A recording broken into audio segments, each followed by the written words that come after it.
జగన్మోహన్ రెడ్డి గారు సిద్ధం సభలను పూర్తి చేసేసుకుని బస్సు యాత్ర ముందుకెళ్తున్నాడు ప్రచారానికి. నిన్న అనంతపూర్లో చూసాం మనం, చెప్పులు వారిపైన విసిరేయడం. దీన్ని ఎలా చూస్తున్నారు? చెప్పులు విసిరేశారు అని చెప్పి మీకు ఎవరు చెప్పారు? విజువల్ చూశారు కదా.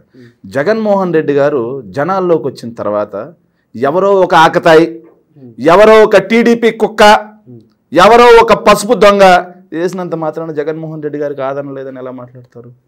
ఎస్, వాళ్ళు చేసినట్టే వైఎస్ఆర్ కాంగ్రెస్ పార్టీ కార్యకర్తలు చేయడం మొదలు పెడితే చంద్రబాబు నాయుడు జనాల్లో కూడా రాలేడు. చంద్రబాబు నాయుడు ఒక మీటింగ్ కూడా పెట్టలేడు. ఒక చెప్పు కాదు, వేలాది చెప్పులు, ప్రజల లక్షలాది చెప్పులు చంద్రబాబు నాయుడు గారు మొహాన పడతాయి. సో ఇది ఏ పార్టీ వాళ్ళు చేసినా సరే తప్పుడు అంశం. దీన్ని తీవ్రంగా ఖండిస్తున్నాం.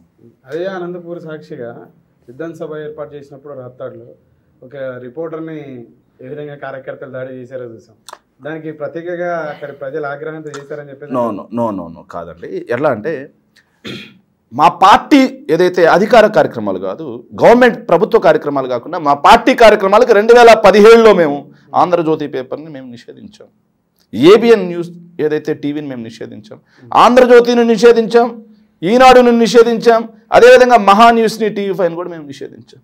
మేము నిషేధించిన తర్వాత అయ్యా మీరు మా పార్టీ సభలకు రావద్దు, మా పార్టీ కార్యక్రమాల దగ్గరికి మీరు రావద్దు, విజువల్స్ తీయాల్సిన పని లేదు, మేము మిమ్మల్ని నిషేధించాం అని చెప్పాం.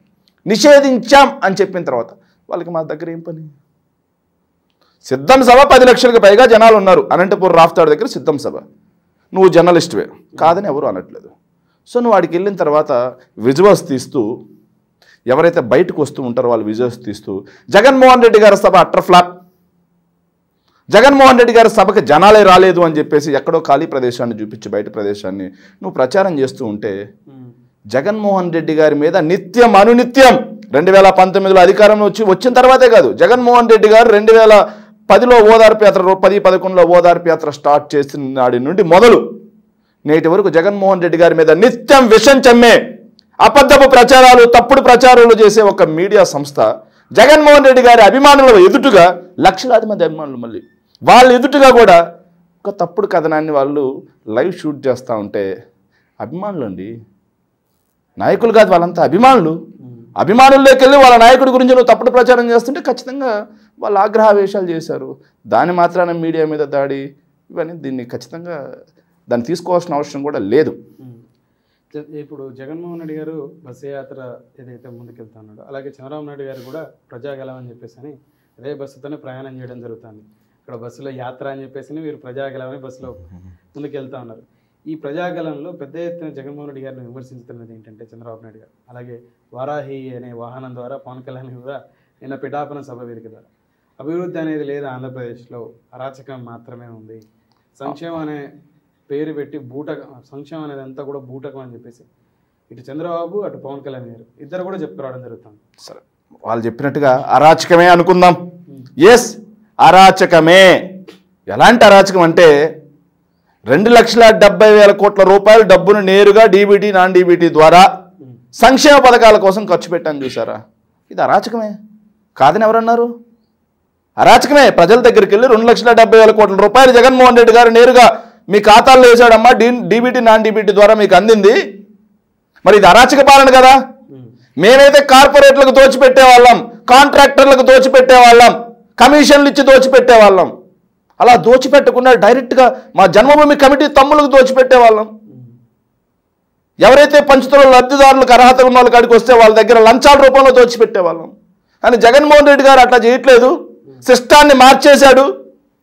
అలా ఉన్న సిస్టమ్ని ఇలా మార్చేసి నేరుగా మీకు ఇస్తున్నారు. ఇది అరాచక పాలన అని చెప్పి మాట్లాడమనండి. ఏదైతే డెత్ సర్టిఫికేట్ దగ్గర నుంచి బర్త్ సర్టిఫికేట్ వరకు ప్రతి మనిషికి అవసరమైన పౌర సేవలన్నీ గ్రామంలో దొరుకుతూ ఉన్నాయి. ఈరోజు విలేజ్ సెక్రటేరియట్ రూపంలో 15,000 గ్రామ వార్డు సచివాలయాలు కట్టాం. ఇది నిజంగా అరాచకమే. వీటి ద్వారా 1,20,000 మందికి ప్రభుత్వ ఉద్యోగాలు కల్పించాం. అది నిజంగా అరాచకమే. అది చంద్రబాబు నాయుడు గారికి నచ్చదు, పవన్ కళ్యాణ్ గారికి నచ్చదు. పెత్తందారీ వ్యవస్థ కదా. 4 పోర్టులు కడుతున్నాం, చంద్రబాబు నాయుడు గారికి నచ్చదు. 10 ఫిషింగ్ హార్బర్లు కడుతున్నాం, చంద్రబాబు నాయుడు గారికి నచ్చదు. 6 ఫిష్ ల్యాండ్ సెంటర్లు కడుతున్నాం, భోగాపురం ఎయిర్పోర్ట్ కడుతున్నాం, 17 మెడికల్ కాలేజీలు కడుతుంటే 5 మెడికల్ కాలేజీలో ఆపరేషన్ స్టార్ట్ అయ్యాయి. పోలవరం చంద్రబాబు నాయుడు గారి అసమర్థత, అసంబద్ధత విధానాలతో విధ్వంసం గురైతే దాన్ని ఒక రూపురేఖ తీసుకొచ్చాం. ఇవే కాకుండా రాయలసీమ ఎత్తిపోతలు కడుతున్నాం.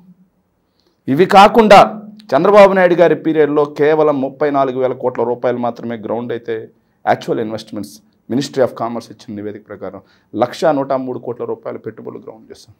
నిజంగా అరాచక పాలనే కాదని ఎవరు చెప్పారు? ప్రజల దగ్గరికి వెళ్ళమనండి. ఇవన్నీ జగన్మోహన్ రెడ్డి చేశాడు, ఎందుకు అరాచక పాలన అని చెప్పమనండి. విలేజ్ క్లినిక్స్ గ్రామాన హెల్త్ ఇస్తున్నాం. అలాగే రైతు భరోసా కేంద్రాలు విత్తనం దగ్గర నుంచి విక్రయం వరకు రైతుకు ప్రతి దశలో అండగా నిలబడుతున్నాం. చంద్రబాబు నాయుడు గారు రైతు రుణమాఫీ 87,160 కోట్లు అని చెప్పేసి దాన్ని 24,500 కోట్లకు తగ్గించి అది కూడా 15,000 కోట్లు ఇచ్చి రైతులకు వెన్నుపోటు పొడిస్తే మేము రైతుకి 50,000 ఇస్తాం ప్రతి రైతుకు అని చెప్పేసి 67,500 రూపాయలు ఇచ్చాం. ప్రతి రైతుకు చెప్పిన దానికంటే ఒక్క రైతు భరోసా కిందనే 17,500 కోట్ల రూపాయలు ఎక్కువ ఇచ్చాం.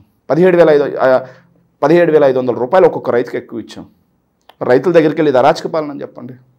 డ్వాక్రా మహిళల రుణాలన్నీ సంపూర్ణంగా మాఫీ చేస్తా, బ్యాంకుల్లో ఉన్న మీ బంగారం బయటికి రావాలంటే బాబు అధికారంలోకి రావాలి అని చెప్పి అధికారంలోకి వచ్చాడు. ఏమైనా చేశాడా? గుండు సున్నా. కానీ జగన్మోహన్ రెడ్డి గారు 25,500 కోట్ల రూపాయలు డ్వాక్రా మహిళలకి బెనిఫిషరీ ఇచ్చాడు. మరి అరాచక పాలనే కదా. డ్వాక్రా మహిళల దగ్గరికి వెళ్ళి జగన్మోహన్ రెడ్డి ఇంత డబ్బులు మీకు ఎట్లా ఇస్తాడమ్మా, ఇది అరాచకం కాదా అని అడగమనండి, అప్పుడు మాట్లాడదాం.